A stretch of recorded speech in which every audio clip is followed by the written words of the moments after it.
ξεκινήσω. Σανάκτσι. Ένα φαγητό που το τρώνε στην Κορέα και είναι ένα από τα πιο επικίνδυνα πιάτα που έχουμε στη λίστα.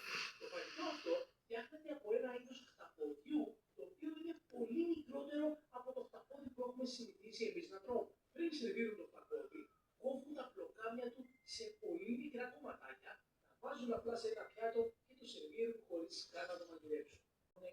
Όμως, τα πλοκάμια του χταποδιού, όπως θα παρατηρήσεις και εσύ στο βίντεο, συνεχίζουν να κουνούνται ακόμη και όταν σερβιριστούν στο πιάτο. Παρ' όλα αυτά, να ξέρεις ότι το χταπόδι εκείνη τη στιγμή δεν είναι ζωντανό. Τι είναι τώρα αυτό που κάνει το συγκεκριμένο πιάτο τόσο επικίνδυνο όταν το τρως? Τα πλοκάμια του χταποδιού έχουν πάνω κάτι σαν πετούζες. Ωραία.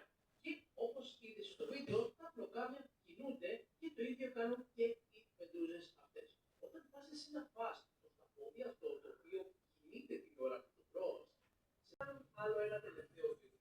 Παίρνουν το τυρί αυτό και το αφήνουν σε εξωτερικό χώρο για αρκετό καιρό. Και τώρα τι γίνεται? Πάνε κάποιες μύγες, ένα συγκεκριμένο είδος μύγας, και κάνουν τα αυγά τους μέσα στο τυρί. Μία τυλική μύγα μπορεί να κάνει μέχρι και 500 αυγά μέσα στο τυρί αυτό.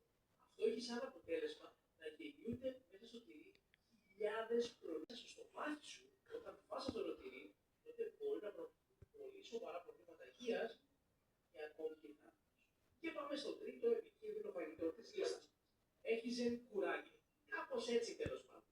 Ή αλλιώς μέδουσα νομούρας. Μέδουσα νομούρας, παιδιά, είναι ένα από τα μεγαλύτερα είδη μέδουσας. Μπορεί να είναι και το μεγαλύτερο. Δεν είμαι σίγουρος βέβαια γι' αυτό. Που μπορεί να φτάσει, παιδιά, τα 2 μέτρα διάμετρο και τα 200 κιλά σε βάρος. Άμα το έβλεπα στη θάλασσα, απέρχεται μόνο που το έβλεπα. Σαν άνθρωποι δεν συνηθίζαμε να τρώμε μέδουσες.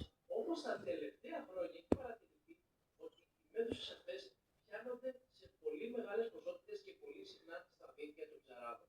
Έτσι λοιπόν η μέδουσα νομούρας άρχισε να χρησιμοποιείται σε διάφορες συνταγές, όπως είναι τα νούτλς, η σούπα, ακόμη και στο παγωτό. Τώρα, τι είναι αυτό που σε επικίνδυνο όταν το τρως? Οι μέδουσες γενικότερα έχουν κάποιες τοξίνες στον οργανισμό τους, οι οποίες τις βοηθάνε να επιβιώσουν στο περιβάλλον τους. Δηλαδή, μπορούν να αποφεύγουν τους εχθρούς τους. Επίσης, μπορούν να σκοτώνουν τα θηράματά τους και να μπορούν να φάνε, χρησιμοποιώντας τις τοξίνες αυτές. Έτσι, αν η μέδουσα αυτή δεν προετοιμαστεί giant bullfrog, πρόκειται για ένα είδος βατράχου το οποίο βρίσκεται